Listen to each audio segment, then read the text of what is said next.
ದಯವಿಟ್ಟು ಈ ವಿಡಿಯೋನ ಕೊನೆವರೆಗೂ ನೋಡಿ. ಒಡಿಯಾ ಒಡಿಯಾ ಮುಂದೋಗ ಮುಂದೋಗು ಮುಂದೋಗು ಮುಂದೋಗು. ಒಬ್ಬ ಸತ್ತ. ಇನ್ನೊಬ್ಬ ಇಲ್ಲ ಬರ್ತಿ. ನಾ ಈಗ ಒಂದು 5 ನಿಮಿಷ ಮುಂದೋಗ.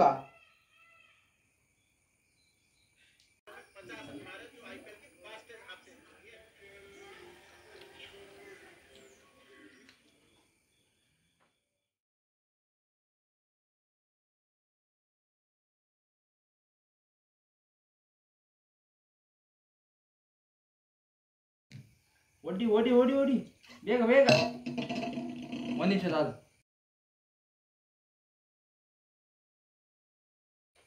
ಒಡಿಯಾ ಎಂತ ಮಾಡ್ತಿದ್ಯಾ? ಒಡಿಯಾ ಮುಂದೆ ಹೋಗ. ನಾವು ಇಬ್ಬರು ಹುಡ್ಕೊಳ್ತೀವಿ. ಇಲ್ಲ ನಂಗೆ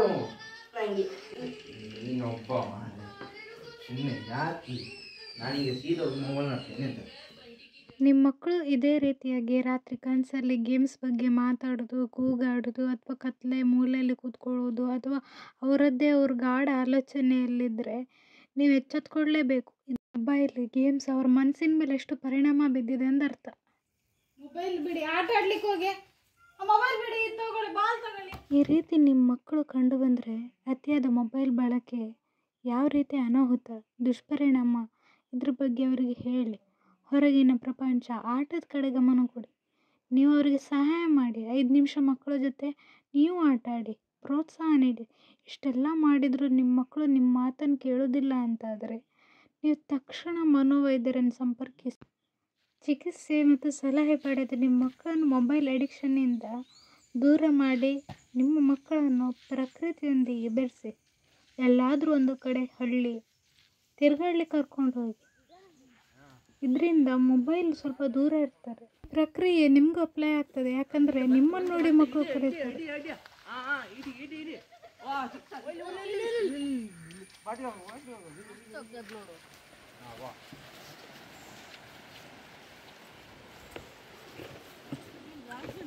ನೋಡ ಮೀನು ಎಷ್ಟು ದೊಡ್ಡದುಂಟು. ಬಲೆ ಇಲ್ಲ ಬಲೆ ತಗೊಂಡು ಬರುವ. ಮನೆಗೆ ಹೋದ್ರೆ ಬರ್ಲಿಕ್ಕೆ ಬಿಡುದಿಲ್ಲ. ಯಾರು ಮೊದಲು ಹೋಗ್ತಾರೆ ನೋಡು. ನಂದು ಹೀಗೆ ಮಾಡಿ.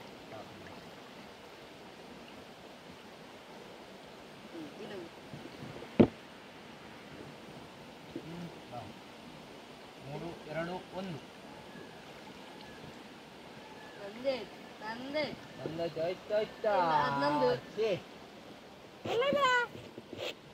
ಬಂದೆ ನಿಲ್ಲೋ ಒಂದು ಸ್ವಲ್ಪ. ಈಗ ಬಂದೆ.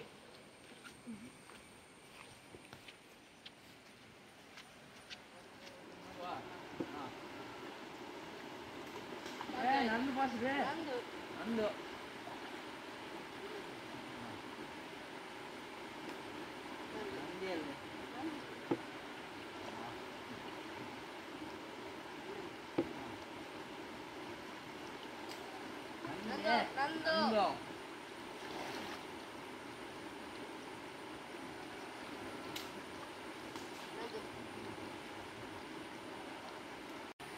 ಅದು ಹೋಗ ಮನೆಗೆ.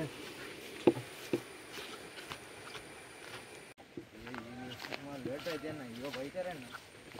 ಅಲ್ಲ ಎಂತ ಆಗುದಿಲ್ಲ, ಹೋಗುವ.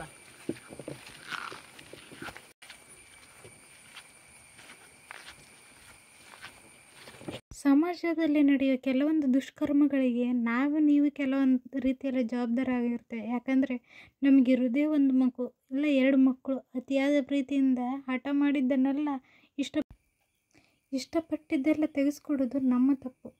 ನಾವು ತೆಗೆಸ್ಕೊಡೋ ವಸ್ತು ನಮ್ಮ ಮಕ್ಕಳಿಗೆ ಎಷ್ಟು ಅಗತ್ಯ ಉಂಟು, ಇದು ನಮ್ಮ ಮಕ್ಕಳಿಗೆ ಒಳ್ಳೆಯದು ಕೆಟ್ಟದ್ದು ಎಂಬುದನ್ನು ನಾವು ಆಲೋಚನೆ ಮಾಡಿ ತೆಗೆಸಿಕೊಡ್ಬೇಕು. ನಮಗೆ ಇವತ್ತು ಕೆಲಸ ತುಂಬ ಉಂಟು. ಮಕ್ಕಳು ನಮಗೆ ಯಾವ ರೀತಿ ಕಿರಿಕಿರಿ ತೊಂದರೆ ಕೊಡಬಾರ್ದು, ನಮ್ಮ ಕೆಲಸ ಆಗಬೇಕಂತ ಹೇಳಿ ನಾವು ಮಕ್ಕಳ ಕೈಗೆ ಮೊಬೈಲ್ ಕೊಡೋದು, ಇಲ್ಲ ಅವ್ರ ಮಕ್ಕಳು ಹಠ ಮಾಡ್ತಾರೆ ಅಂತ ಹೇಳಿ ಅಳುತ್ತಾರೆ ಅಂತ ಹೇಳಿ ಸಣ್ಣವರಿದ್ದಾಗಲೂ ಮೊಬೈಲ್ ಕೊಟ್ಟು ಹಾಳು ಮಾಡುವವರು ಯಾರೆಂದು ನಿಮ್ಮನ್ನು ನೀವು ಪ್ರಶ್ನೆ ಮಾಡ್ಕೊಳ್ಳಿ. ಉತ್ತರನೂ ನಮ್ಮಲ್ಲೇ ಇರ್ತದೆ. ಇದು ಮಾತ್ರ ಮಕ್ಕಳಲ್ಲೇ ಅಲ್ಲ, ದೊಡ್ಡವರಲ್ಲಿ ಈ ರೀತಿ ಮೊಬೈಲ್ ಅಡಿಕ್ಷನ್ ಅನ್ನೋದು ಇದ್ದೇ ಇದೆ. ಸಂಬಂಧಗಳಲ್ಲಿ ಒಡಕು, ಅನುಮಾನ, 24 ಗಂಟೆ ಮೊಬೈಲ್ ಕೈಯಲ್ಲೇ ಇರೋದು, ಇದು ತಪ್ಪು. ನಿಮ್ಮನ್ನು ನೋಡಿ ನಿಮ್ಮ ಮಕ್ಕಳು ಕಲಿತಾರೆ.